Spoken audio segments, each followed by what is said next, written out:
Yung pong sinasabi nyo sa mga nagdaang panayam na yung na-identify nyo yung mga bagman. Can you clarify, sir, please? Yung daanan, yung dadaan ng pera hanggang sa final destination. Pero sabi ko nga, ingat na muna magbanggit dyan, pero papunta na kami doon sa dulo. Actually, abot na kami. Meron na kaming pahayag na kung paano umaabot, kung paano nagsisimula yung magdala yung kontratista ng pera, ng kickback. Ang kalakaran kasi dyan, ang isang nagsabi sa amin, 10 plus 2. 10 sa principal, 2 for the boys. Kaya pag kinuwenta mo, Ted, ito yung mas malaking issue rito.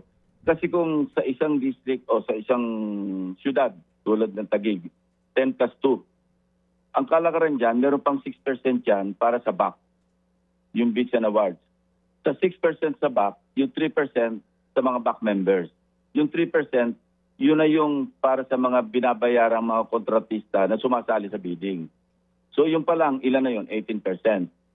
Sa testimonya ni Bernardo, Yusek Bernardo, di ba sinasabi niya mayroong 15% naka-allocate, nakalaan para kay Secretary Bonoan, na yung 15% na yon meron siyang 25%.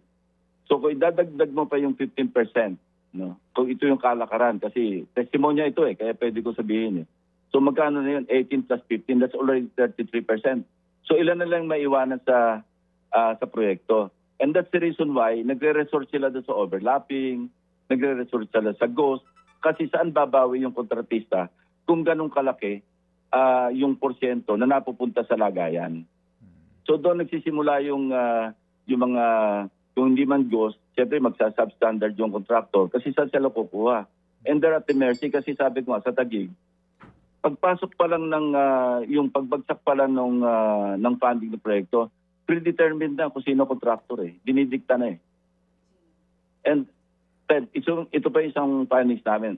Record din ito, kung ang isang empleyado ng City Hall ng Taguig, ubrang makapagpatalo sa isang casino pa lang, kasi kinuha pa yung record sa ibang casinos, ng 510 million pesos over a period of 15 or 14 years from 2014 to 2026.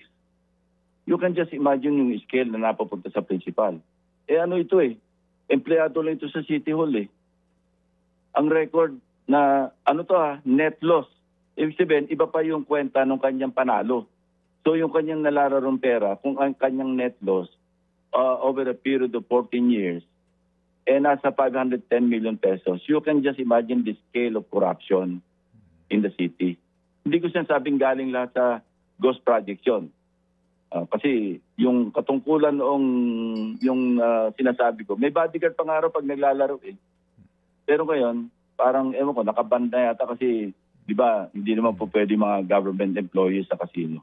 Mga kapatid, patuloy po kayong tumutok sa 105.9 True FM para sa totoong balita, impormasyon, music, and entertainment. Mag-subscribe sa aming YouTube channel at podcast at sundan nyo kami sa Facebook, Instagram, X at TikTok sa True Network PH.